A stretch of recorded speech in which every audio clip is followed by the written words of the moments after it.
correct ñu bari dañ ciy def muy nangu moment boobu mën nga fi ñàkk fas mën nga décourager jaay ko ni kii vaurien la xaaral ma jaay ko mën nga def yëpp mais bu passé moment boobu rek normal dinay dal mag ñi dina dal jeeg bu ndaw boo takk dina am moment ay bébé ay nangam mais après day fa am moment noppante day am moment noppante ku nekk bëgg a xëcc priorité nag ni man la maay kilifa gi léegi xëccoo bu diggante bu boobu dina tàng mën nga fee ñàkk jabar ñu si bëri ci lay ñàkk jabar mais su ngeen surmonter couple bi fëy mais su ngeen ko mënul surmonter kii am chance mooy kii takkaat soxna sax kooku dina day fekk ko day ñoo waaw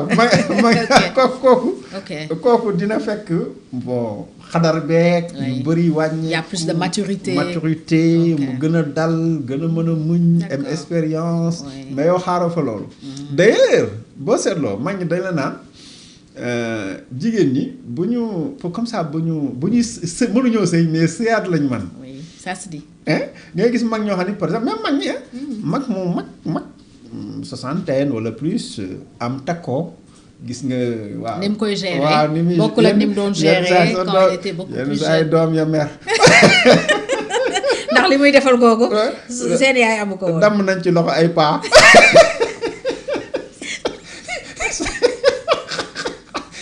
paa bi ñëw rek ni fekk photo yi paa bi sañ bon këram nga dem dindulu photo yi paa bi ñëw yemul si jël meer bi j'allais dire maa kenn damm sa loxo déedéet man kenn damagu ko de yàlla buñ ko damm amin dañu bëggam takkam jabar fu ne la ñuy dugg léegi paa bi dindulu photo yi enlèvement paa bi di jaay affaire autorité enlèvement ces photos là ñu dindi maire bi xam nga li neex paa bi rek mu dem dindi photo ancien jëkkër taaw bi ñëw ne kan moo def noonu ndeyam dindi photo yi xam na ko de xam na moom boo maslaawul sax dañu ku def noonu ndeyam kooku laajul da doon xuloo paa bi wax mu dóor ko ba damm loxo bi non mais attends donc pour wax la ni ces genre de cohabitation là day metti waaw dafay metti donc Pastef ak Diomaye bu ñu amee chance surmonter lii ànd bi mën na continuer très bien su fekkoon am nañ moyen de surmonter ça bu boobaa nag fa lay question su fekkoon am nañu moyen ça veut dire que amuñu moyen de surmonter non pour le moment non amuñu solution mooy c'est là d'où toute la pertinence question d'âme bi du question de jeu la d'accord mais beaucoup prennent ça pour c'est pas que Dame ma koy nuyuwaat Jean-Paul Dias suñu papa xaw ma suñu maam entretien bi ñu def ak moom wax na loolu diffusé ko démb loolu la wax moom nee na gëmul ñu nekk ci xuloo non ñu ngi ci xuloo peut-être lu ñu déggoo la c'est pas exclu un jour buñ ko surmonter ñu génn ci comme période de turbulence la kon juboo mën na am si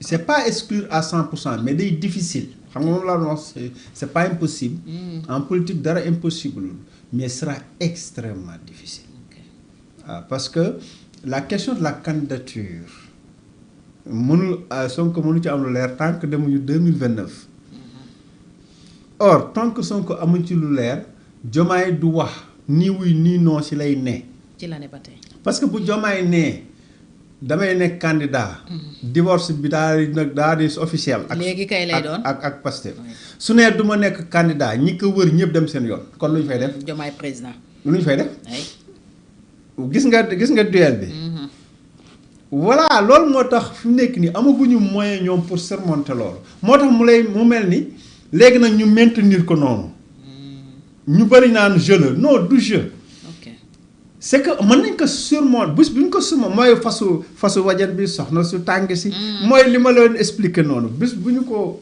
mënee dépasser boobaa nag ñu àgg ci période de tranquillité parce que période de turbulence la politique xam nga mënoo wax jamais mënoo wax jamais ñu réconcilier jamais ñu juboo jamais mënoo wax loolu mais fii ce sera très difficile parce que mooy comme ni ñu tubaab bi naxee naa ci joxaat beneen référence colonisation bi mu amee toi bi ñu demee seen conférence de Berlin bi ñu réfléchir ak seeni doctrinaire seen spécialiste en géopolitique moo waral ñu dagg Afrique nii ñu ko daggee gis nga ni ñu ko daggee un petit pays noonu c'est pour que jamais ñu mën a retrouver wu parce que xam nañ ni dañuy créer benn sentiment national firange te loolu la ñu créer gis nga bu ñu football ni muy méttee waaw RDC kii naan Sénégal et ainsi de suite. Il y a des derbies kii war ñu gagné waaw match bi dafa war a métti kii naan waaw Côte d'Ivoire Sénégal bu ñu gagné.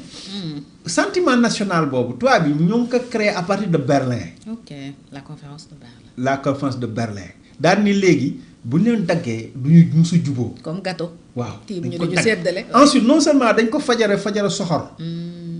en se disant que duñ mus a développer.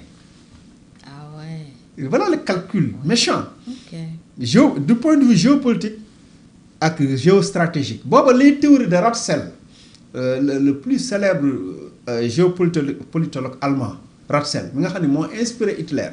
parce que en réalité Hitler bi bind ay Mein Kampf ak yooyu booba Hitler amul boobu xam-xam. c'était les théories de Ratzel. moom la matérialisé moom la inspiré wu. donc fii aussi c'est pareil on a fragilisé. ba nga xam ne après jéem nañ lu ne Sénégambie confédération fédération du Mali jéem nañ mais ça ne marche pas boo seetloo ça ne marche pas fii tamit au niveau de Diomaye président tant que mii moo koy piloté ay du mboj piloté fee gis nga animosité bi am parce que ñaar ñooñu dañoo am ku ne da nga am mission te mission boobu di nga ko dox te ku nekk da nga am expérience politique background. oui ou non. bien sûr. yaa ngi liggéey. pour massifier fi nga ne wan kële ne du ma sa morom kële tamit dina massifier fi mu ne wan kii ne du ma sa morom.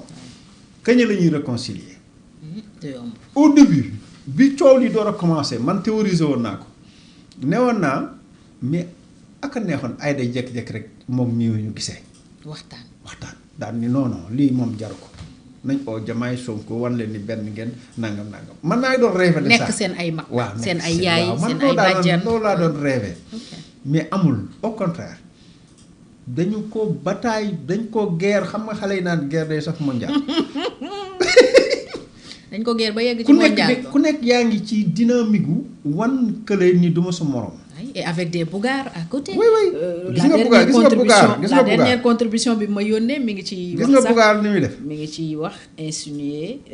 demu Cheikh Thioro Mbacké par exemple. léegi nag au Maroc. voilà Cheikh Bara au Maroc. est-ce que demuñu peut-être pour yàqal équipe bi pour. voilà léegi nag deru président ak yu mel noonu. effectivement day gën a xaajale. day gën a xaajale. d'autant plus que ku nekk. da nga am ay obligation de massification.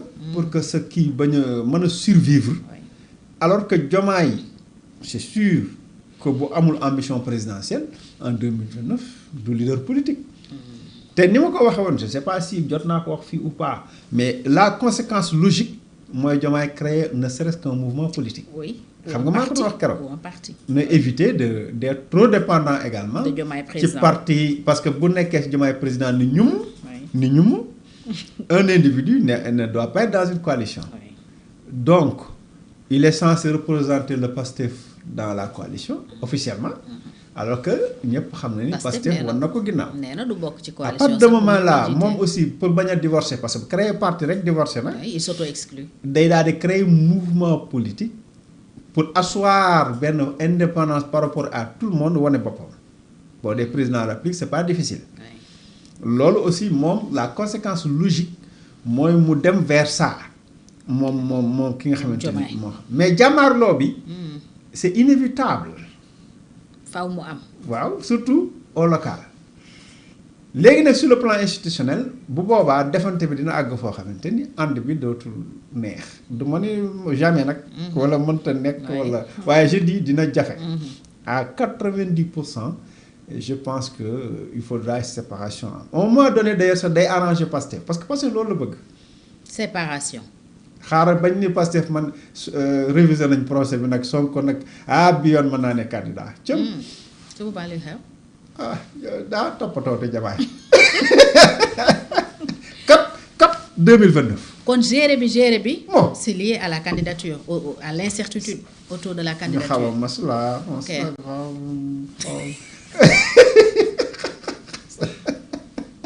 Fatou Fatou yàq ay émission waaw yàq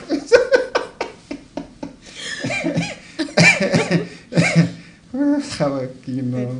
ah mooy nga am fële benn waaye bu la bëgg a takk te wóorul nga tas sa si bi boo tasee li nga am. da ngay xaar ba am lu wóor. boo xoolee kële takku la. nga tàggatee bi nag. waaw ah perte 10 perte les. perte les teg. waaw léegi du la ci fe léegi nag gars yi ñu ne bon jamaay yenn saa yi gars yi suur yi tàppante noonu parce que fële. am na lu ñuy sóoraale. fële wóoragul léegi bis bu ñu réglé révision yi ba procès amaat Mame Mbaye Niang toppal fee yaa lekk xaalis bi donc c'est fini Sonko léegi. c'est sûr éligible que candidat moom mënul am risque. hein waaye lu ñu deeti jamaay moo dañ naan moo yàq Sénégal. kii di Macky Sall est-ce que du gis ak Macky Sall sax daal di gemb nag. jàkkaarloo ak moom boobaa soxlaatuñu sax ay mbiram. mais fi mu ne nii il faut ñu maslaa tuuti moo tax encore une fois argument boobu boo ko jëlee te da ngay xam ni du jeu c'est un contexte réel. boo xam ni contexte politique. boo xam dafay guider ay calcul. mais est-ce que cette stratégie peut être payante Assane pour Ousmane Sonko. bu defee noonu ak Diomaye mën na am dara. bon. loolu lay wut mooy li mu defoon ak Macky. lu mu defoon ak Macky yu si bëri ay diabolisation d'ailleurs sax moom jafur na ba wax ko. demul jam ñaajo. Arena. lu mu ko wax. yi dama doon kii ndox mi ma xëpp ak grève de la faim baak ay stratégie la tegoon wuyu non wax ko. fii tamit ay stratégie lay teg contre Diomaye. est-ce que cette fois-ci ça peut être payant. 2 fois nag c'est possible mu bañ a dox mais xam nga sénégalais aussi kenn xamul seen mbir. sénégalais moo mel noonu parce que électorat Sénégal mooy loolu. c'est-à-dire que dañu wax ni Sénégal dafa am culture politique xam nga dañ koy faral di wax mais dafa des. parce que suñu problème mooy lii daal américains yi un peu mooy suñu taux ñàkk jàng dafa fort. te les gens dañuy demee émotion. waaw. man daal diw damaa neex te mosoo ko gis sax. xoolal ñuy wax.